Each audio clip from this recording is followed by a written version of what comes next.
Huli ang isang laborer sa isang bypass operation na isinagawa ng PNP sa barangay Bunao, Tupi, South Cotabato. Ang detalye ng report mula kay Patrolwoman Resalie Umalay.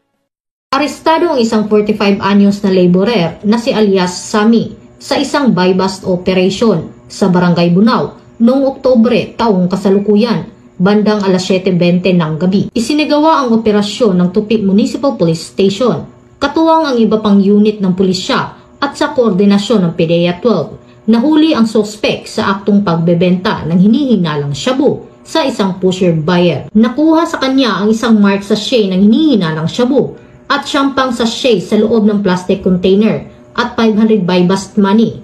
Tinatayang 2.5 gramo ang kabuuang bigat ng droga na nagkakahalaga ng humigit kumulang 17,000 pesos. Sinampahan ang suspect ng kasong paglabag sa Section 5 at 11 ng Republic Act 9165 o Comprehensive Dangerous Drugs Act of 2002. Mula dito sa General Santos City, ako ang inyong PNN correspondent, Patrolwoman Resalie Umalay, alagad ng batas, tagataguyod ng Balitang Pulis.